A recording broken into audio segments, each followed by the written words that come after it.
नमस्कार दोस्तों, केमिस्ट्री की वीडियो सीरीज़ में आज हम बात करने वाले हैं लोहे के निष्कर्षण के बारे में। मतलब किसी भी अयस्क से जो आयरन का अयस्क होगा उससे आयरन का निष्कर्षण कैसे किया जाए, इसके संबंध में पूरी प्रक्रिया की चर्चा हम इस वीडियो में करने वाले हैं।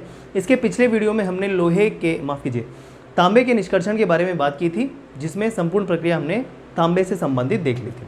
चलिए शुरुआत करते हैं आज के वीडियो में, जिसमें हम देखेंगे आयरन का निष्कर्षण। आयरन को रिप्रेजेंट किया जाता है किससे? Fe से।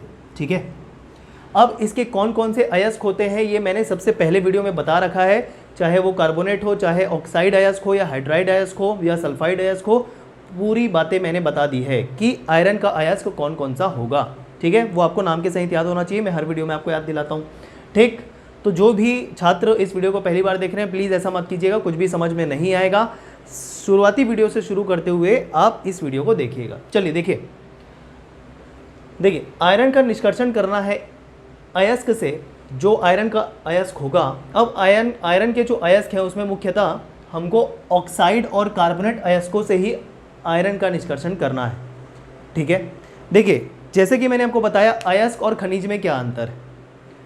तो अयस्क उस खनिज को कहेंगे जिसमें से वह धातु बहुत ही कम खर्च में निकाली जा सके और सरलतापूर्वक। ठीक है, तो ये जो आयरन होगा, कौन से अयस्क से सरलतापूर्वक एवं कम खर्च में निकाला जाएगा? तो ध्यान रखिएगा, जो आयरन का ऑक्साइड अयस्क होगा या कार्बोनेट अयस्क होगा, उसी से ही आयरन का निष्कर्षण करेंगे। ठीक है, तो इस तरीके से हम क्या कह रहे हैं कि आयरन के ऑक्साइड और कार्बोनेट अयस्कों से आयरन का निष्कर्षण की बात हम करेंगे। ठीक, चलिए देखते हैं। अब जैसा कि मैंने आपको बताया था कि किसी भी अयस्क से धातु के निष्कर्षण की क्या क्या प्रक्रिया होती है। ठीक है, ये पूरा मैंने बताया था कि सबसे पहले अयस्क को हमको बारीक पीसना है, दूसरे स्टेप में हमको अयस्क का सांद्रण करना है, तीसरे मेथड में हमको बात करना है क्या? निष्कर्षण की, और चौथे में शुद्ध करना, रिफाइन करना है। ठीक है, ये चार पद हमने देख रखे थे। तो एक चीज़ ध्यान रखिए, ऑक्साइड अयस्क के केस में, ठीक है, चाहे आयरन का हो या किसी अन्य धातु का हो, फिलहाल तो आयरन की बात कर रहे हैं। अगर आयरन ऑक्साइड, मतलब आयरन का ऑक्साइड अयस्क अगर हो, तो डायरेक्ट हम उसका प्रगलन करेंगे, स्मेल्टिंग करेंगे धातु के निष्कर्षण के लिए, सांद्रण के बाद, ऑब्वियसली सांद्रण के बाद। ये चीज़ आप ध्यान रखिएगा, क्योंकि ऑक्साइड के केस में हमको निष्कर्षण के लिए क्या करना होता है? प्रगलन करना होता है, जिसे स्मेल्टिंग कहते हैं। लेकिन अगर यह आयरन का अयस्क कार्बोनेट रूप में हो, तो फिर पहले निस्तापन करना होगा, क्योंकि जैसा हमको पता है कार्बोनेट अयस्क का निष्कर्षण निस्तापन के द्वारा किया जाता है, जिसे इंग्लिश में कैल्सिनेशन कहते हैं।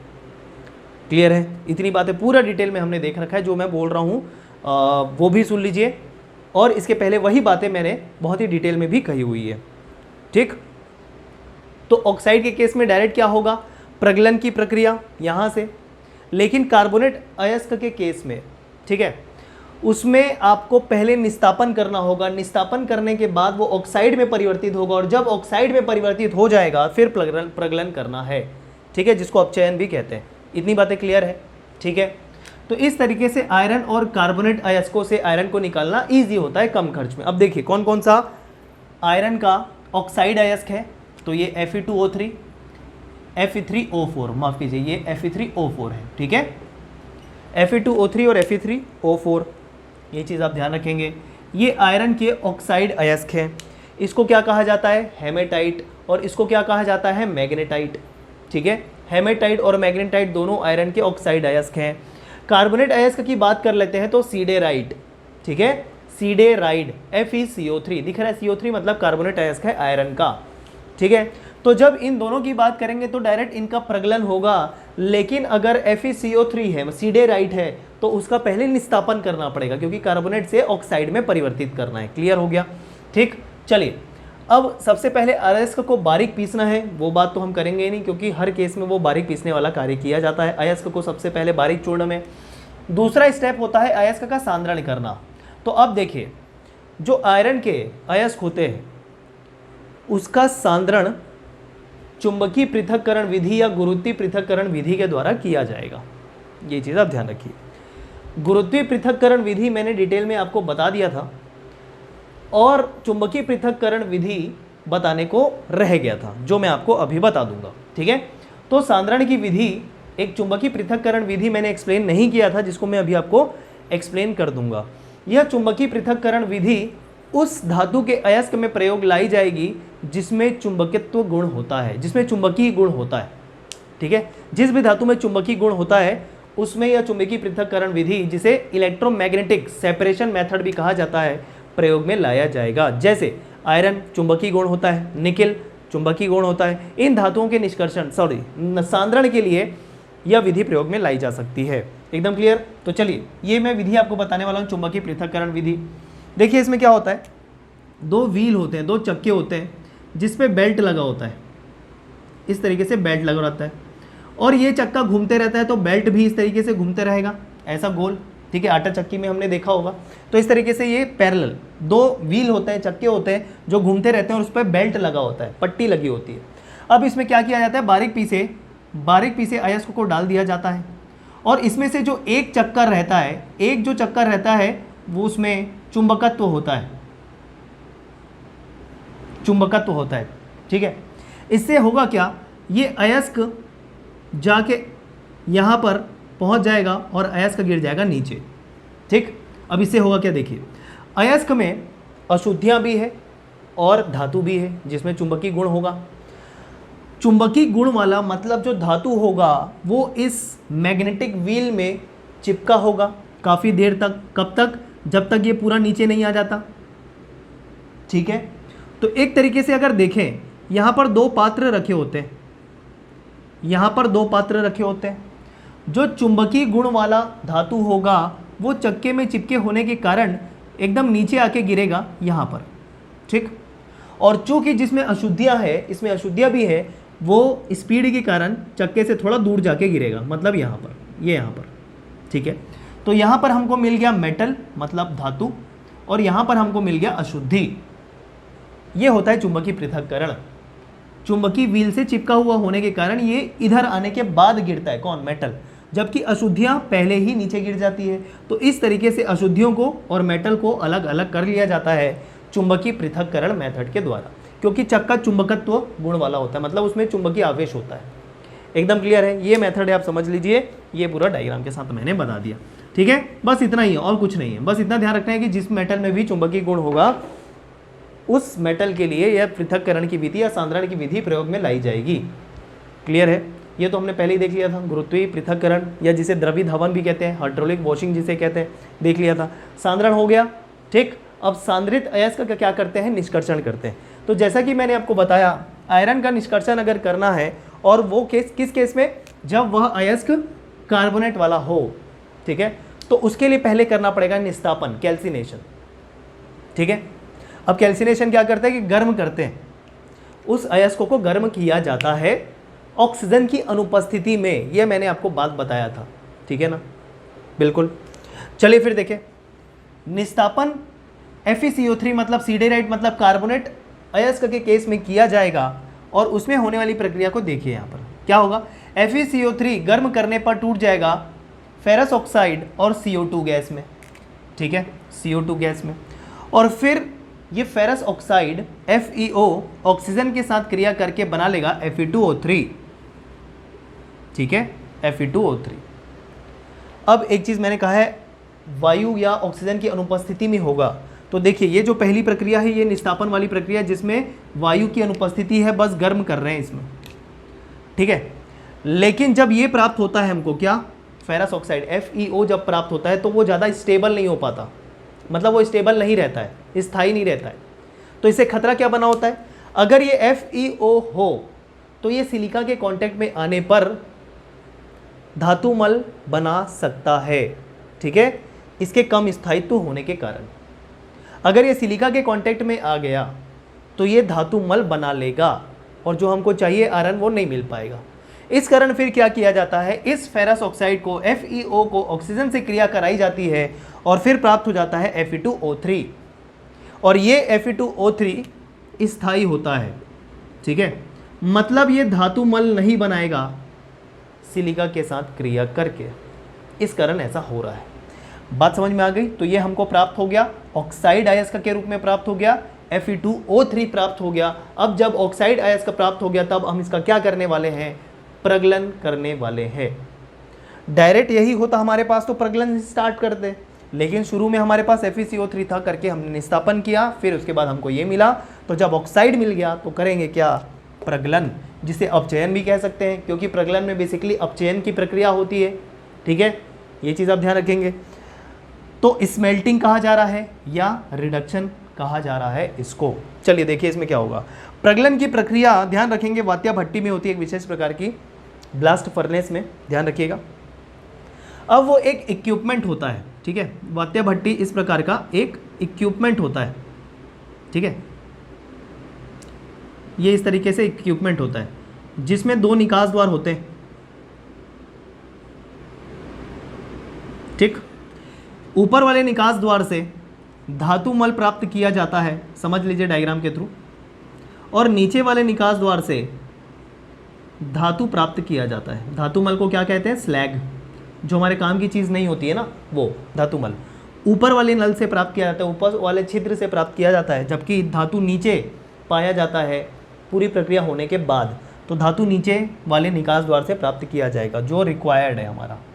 ठीक है, तो इस प्रकार का एक इक्विपमेंट होता है। अब इसमें गर्म गैस प्रोवाइड की जाती है, बहुत ही ज़्यादा टेम्परेचर होता है, अलग अलग सेक्शन होता है इसमें। ठीक है, सबसे ऊपर का क्षेत्र कुछ प्रक्रिया होगी, फिर नीचे वाले बीच वाले में कुछ प्रक्रिया होगी, फिर उसके नीचे कुछ प्रक्रिया होगी, और अंत में देखेंगे सबसे निचले भाग में धातु और क्या, धातु मल का लेयर प्राप्त होगा। तो इस तरीके से इसमें विभिन्न भाग होते हैं और अलग अलग भाग का अलग अलग तापमान भी होता है। ठीक है, तो फिलहाल ये जो हमको पूरा डिटेल में पढ़ना पड़ेगा जब हम मेंस के हिसाब से तैयारी करेंगे, लेकिन चूंकि हमको ACF के लिए पढ़ना है, वनडे एग्जाम के लिए पढ़ना है, तो इसकी कार्य विधि उतनी मायने नहीं रखती है, लेकिन इसके अंदर होने वाली अभिक्रिया बहुत ही महत्वपूर्ण होगी। बात समझ में आ गई? तो चलिए देखते हैं इस वात्या भट्टी में जो प्रगलन की प्रक्रिया होगी उसमें कौन कौन सी अभिक्रिया होती है वो देखिए। सबसे पहले जो अयस्क है, सांद्रित अयस्क है, ठीक है, चाहे निस्तापन करने के बाद हो या सांद्रण करने के बाद हो या ऑक्साइड अयस्क हो, उस अयस्क के साथ चूना पत्थर मतलब CaCO3 और कोक, ठीक है, जो कार्बन का सोर्स होगा वो भट्टी में डाला जाता है एक साथ। समझ लीजिए, सबसे पहले अयस्क जिससे हमको आयरन को निकालना है, चूना पत्थर CaCO3 और कोक कार्बन का सोर्स एक साथ भट्टी में डाला जाता है ऊपर से धीरे धीरे। ठीक है, अब इन तीनों को डालने के बाद इसमें अभिक्रिया की शुरुआत हो जाती है। तो देखिए सबसे पहले ऊपरी भाग में, सबसे ऊपरी भाग में होने वाली अभिक्रिया देखिए, पहली अभिक्रिया, ये जो कोक के रूप में कार्बन है वो ऑक्सीजन, गर्म हवा, गर्म वायु के साथ क्रिया करके कार्बन डाइऑक्साइड गैस बना लेती है और साथ ही साथ ऊष्मा भी पैदा होती है इसमें, ये चीज़ आप ध्यान रखेंगे। अब ऊष्मा कैसे पैदा हुई, तो ध्यान रखेंगे सबसे निचले वाले पोर्शन में लकड़ी या कोयला इत्यादि को जलाया जाता है और उससे गर्म गैस प्रवाहित की जाती है सबसे शुरू में। ठीक है, ये बात आप ध्यान रखेंगे।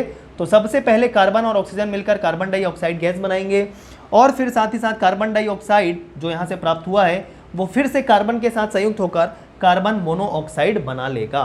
तो इस तरीके से सबसे ऊपरी भाग में 2 चीज़ें प्राप्त होती है, पहली कार्बन डाइऑक्साइड और दूसरी कार्बन मोनोऑक्साइड। ज़रूरी क्या है, ज़रूरी है कार्बन मोनोऑक्साइड, क्योंकि ये कार्बन मोनोऑक्साइड के द्वारा ही अपचयन की प्रक्रिया की जाएगी। देखिएगा, बात समझ में आ रही है, नोट कर सकते हैं चाहे तो। यहाँ पर कार्बन मोनोऑक्साइड ज़रूरी है क्योंकि कार्बन मोनोऑक्साइड के द्वारा ही अपचयन की प्रक्रिया की जाएगी, इस कारण ये ज़रूरी है। तो सबसे टॉप वाले पोर्शन में ये प्रक्रिया हो रही है। यहाँ सबसे ऊपर वाली जो भाग है वात्या भट्टी का, उसका टेम्परेचर तकरीबन 573 केल्विन होता है। अब जैसे कि मैंने आपको बताया था 0 degree Celsius is equal to 273 kelvin, मतलब इस वाले टेम्परेचर में अगर आप 273 माइनस कर दें, 273 माइनस कर दें, तो आपको जो भी टेम्परेचर मिलेगा वो डिग्री सेल्सियस में मिल जाएगा। ठीक है, तो केल्विन में भी याद कर सकते हैं, डिग्री सेल्सियस में याद कर सकते हैं, बेहतर है ऐसे याद कर लें कि ऊपरी वाले भाग का तापमान 573 केल्विन होता है जिसमें यह प्रक्रिया हो रही है। आगे बढ़े, देखिए तीसरी अभिक्रिया देखिए, 2 अभिक्रिया हमने देख ली। तीसरी अभिक्रिया देखिए, जैसे कि यहाँ पर Fe2O3 प्राप्त हुआ था, ठीक है, वो कार्बन मोनोऑक्साइड के साथ मिलकर अपचयन की प्रक्रिया कर लेगा। ठीक है, अपचयन की प्रक्रिया मतलब ये ऑक्साइड से ऑक्साइड हट जाएगा, ऑक्सीजन हट जाएगा और प्राप्त हो जाएगा क्या, धातु जो हमको चाहिए। ठीक है, ये प्रक्रिया हो गई। तो देखिए कार्बन मोनोऑक्साइड के द्वारा अपचयन किया जा रहा है Fe2O3 का। ठीक, प्राप्त हो गया क्या, आयरन जो हमको चाहिए, हालांकि इसमें भी अशुद्धि अभी भी है, लेकिन फिलहाल ऑक्साइड तो हट गया और फिर से मुक्त हो गई कार्बन डाइऑक्साइड गैस 3CO2। या फिर किसी केस में अगर Fe2O3 प्राप्त नहीं हुआ है, मतलब हेमेटाइट नहीं है, मैग्नेटाइट है अगर, तो मैग्नेटाइट वाली स्थिति में भी देख लेते हैं क्या होगा। तो मैग्नेटाइट का भी अपचयन कार्बन मोनोऑक्साइड के द्वारा ही किया जाएगा। देखिए ये शुरू में क्या था, हेमेटाइट का अपचयन हुआ। मैं वो केस बता रहा हूं जब हेमेटाइट के बदले मैग्नेटाइट होगा, तो मैग्नेटाइट का भी अपचयन कार्बन मोनोऑक्साइड के द्वारा ही किया जाएगा। ठीक है, क्या मिलेगा, पहले मिलेगा फेरस ऑक्साइड, पहले मिलेगा फेरस ऑक्साइड किसके केस में, Fe3O4 के केस में। ठीक है, और CO2 गैस मुक्त होगी। उसके बाद जो ये फेरस ऑक्साइड मिला है वो फिर से पहले से स्थित कार्बन मोनोऑक्साइड से क्रिया करके क्या दे देगा, धातु दे देगा। तो मतलब एक तरीके से पूर्ण रूप में अपचयन हो गया Fe3O4 का 2 स्टेप में। ठीक है, धातु मिल गई और कार्बन डाइऑक्साइड गैस मुक्त हो गया। ठीक है, हेमेटाइट के केस में, मैग्नेटाइट के केस में अलग अलग मैंने बता दिया। ठीक है, चाहे हेमेटाइट हो मैग्नेटाइट हो, दोनों मैंने कवर कर दिया है। और ये जो प्रक्रिया हो रही है, ये जो अभिक्रिया हो रही है अपचयन की कार्बन मोनोऑक्साइड के द्वारा, ये सबसे ऊपरी भाग के निचले वाले भाग में हो रहा है।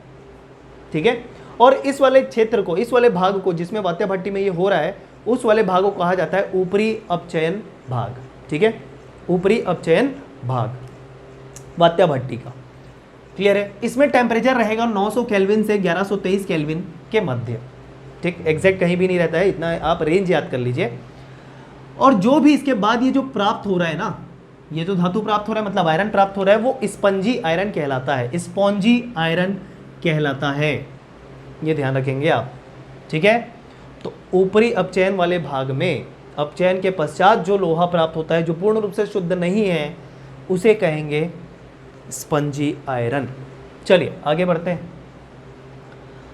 चौथी अभिक्रिया के तौर पे ध्यान रख लीजिए। देखिए जैसा कि हम यूज कर रहे थे क्या, यहाँ पर चूना पत्थर, इसका क्या प्रयोग, मतलब इसका क्या उपयोग है इस पूरे प्रक्रिया में, वो देखिए अब। ये टेम्परेचर चल रहा है अभी 1123 केल्विन के आसपास का। तो 1123 केल्विन टेम्परेचर पर, तापमान पर, जो चूना पत्थर है उसका अपघटन हो जाएगा। और चूना पत्थर के अपघटन होने के बाद, जब हम उसको गर्म करते हैं, उसके अपघटन के बाद हमको प्राप्त होता है चूना और कार्बन डाइऑक्साइड। ये तो बहुत पहले से देखते आ रहे हैं। तो CaCO3 का अपघटन हो जाएगा, ऊष्मीय अपघटन हो जाएगा इस वाले तापमान पर। ठीक, और मिलेगा CaO और कार्बन डाइऑक्साइड। CaO मतलब चूना, लाइम, चूना मिलेगा। चूना पत्थर और चूना अलग अलग है, ये चूना पत्थर है और ये चूना है। ठीक है, ये चीज़ ध्यान रखेंगे। और साथ ही साथ यही कैल्शियम जो कार्बोनेट है, CaCO3 है, चूना पत्थर जो है वो कार्बन से भी क्रिया करके ब्रेक हो जाता है। अकेले कार्बन से भी क्रिया करके ब्रेक हो जाएगा CaO और कार्बन मोनोऑक्साइड में। ठीक है, खाली उसमें भी विघटन कर रहे हैं तो CaO plus CO2, CaCO3 carbon से क्रिया करके CaO प्लस कार्बन मोनोऑक्साइड बनाएगा। ये दोनों अभिक्रिया मैंने बता दी और दोनों अभिक्रिया होती है, दोनों अभिक्रिया होती है। ठीक है, लेकिन अल्टीमेटली मिल क्या रहा है, चूना। चूना से मतलब है हमको। चूना क्या करेगा, देखिए बहुत ही महत्वपूर्ण है। अल्टीमेटली चूना ही काम में आने वाला है। अब चूना कहाँ से मिला, चूना पत्थर से, तो ये भी महत्वपूर्ण है क्योंकि इससे चूना मिल रहा है। और अल्टीमेटली जो कार्य करेगा, जो महत्वपूर्ण कार्य करेगा, वो चूना करेगा। देखिए क्या करता है, ये जो चूना है जो अपघटन के पश्चात प्राप्त हुआ, ये सिलिका से क्रिया करके SiO2 के साथ क्रिया करके धातु मल का निर्माण कर लेता है। ठीक है, स्लैग का निर्माण कर, मतलब जो भी अशुद्धि सिलिका के रूप में वो इस चूना से क्रिया करके धातुमल बना लेता है, स्लैग बना लेता है। ठीक, तो ये मैंने लिख दिया इसका रिएक्शन। ये भी रिएक्शन होता है CaO प्लस SiO2 1123 केल्विन में CaSiO3 धातुमल का निर्माण कर लेता है। ये चीज़ आप ध्यान रखेंगे। ठीक है, चलिए अब टेम्परेचर रेंज मैंने लिख दिया, मतलब ये कौन से भाग में हो रहा है, ये वाली जो प्रक्रिया, पांचवी जो प्रक्रिया है, ये मध्य भाग में संपन्न हो रही है, मध्य भाग में। ठीक है, जहां का तापमान तकरीबन 1123 से 1423 केल्विन के आसपास है, ये वाली प्रक्रिया। इसके पहले तक सबसे ऊपरी भाग के निचले वाले भाग में, जैसे नाम दूँ, ये पहला, ये दूसरा, ये तीसरा और ये चौथा सबसे नीचे वाला। तो ये जो प्रक्रिया है यहाँ तक, ये दूसरे भाग में हो रहा था, ये पूरा, ये वाला पहले भाग में हो रहा था और ये वाला तीसरे भाग में हो रहा है वात्या भट्टी के। ठीक है, और सबसे नीचे भाग का क्षेत्र कहलाता है गलन का क्षेत्र, भट्टी का निचला भाग। तापमान होता है 1423 से 1673 केल्विन के आसपास। चलिए देखिए इसमें क्या होता है। इसके बाद भी और भी धातुमल बनने की प्रक्रिया जारी रहती है। तो अंतिम रूप से जो धातुमल मिलेगा, देखिए क्या क्या चीज़ है, कुछ एल्यूमिना भी होता है वहाँ पर। अगर कुछ एल्यूमिना भी है, सिलिका भी है, चूना भी है, तो सब एक साथ मिलकर क्या बना लेंगे, देखिए 3CaO into SiO2 into 2L2O3 3SiO2, ये पूरा एक ही धातुमल है। ठीक है, मतलब कैल्शियम एल्यूमिनियम सिलिकेट कहेंगे जो धातुमल होगा, अगर एल्यूमिनेट उपस्थित है तो उसके साथ संयुक्त होकर इतना बड़ा धातुमल बना रहा है। ठीक, और यह जो धातुमल होगा यह प्राप्त गलित धातु के ऊपर तैरेगा। ठीक है ना। अब जैसे धातुमल प्राप्त हुआ, ठीक है, इसके पहले आयरन मिला था, शुद्ध नहीं था, क्योंकि इसमें क्या क्या शुद्धि होती है, इसमें सल्फर होता है, मैग्नीज होता है, कुछ एल्यूमिनियम होता है, कुछ कार्बन होता है, इतनी प्रकार की अशुद्धि होती है जो एक तापमान पर उसे सोख लिया जाता है आयरन के द्वारा। अब यहाँ से वो आयरन मिल गया द्रवित रूप में, क्योंकि इतना ज़्यादा टेम्परेचर है उसमें वो मेल्ट हो जाता है, मोल्टन मेटल प्राप्त होता है, गलित धातु प्राप्त होती है। ये गलित धातु वात्या भट्टी के सबसे निचले वाले भाग में मिलेगी। ठीक है, सबसे निचले भाग में मिलेगी और उसके ऊपरी वाले भाग में यहाँ पर धातुमल तैरेगा।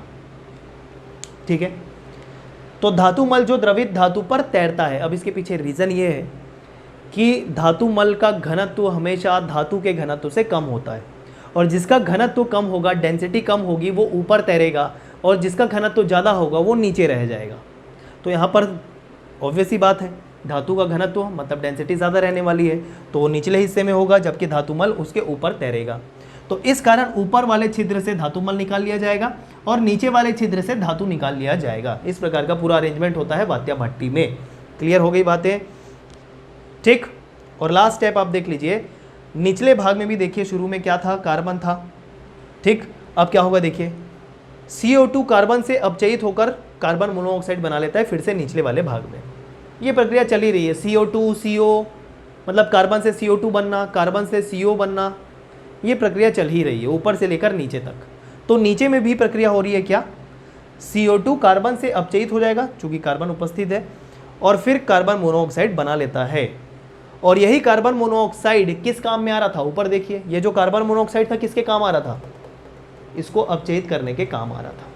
तो यहाँ पर कार्बन मोनोऑक्साइड बने वो, ऊपरी भाग में कार्बन मोनोऑक्साइड बने वो, दोनों का काम किस लिए है, इसको अपचयित करने के लिए। तो लिखा हुआ है जो कार्बन मोनोऑक्साइड बनता है जो लोहे के ऑक्साइड का अपचयन करता है।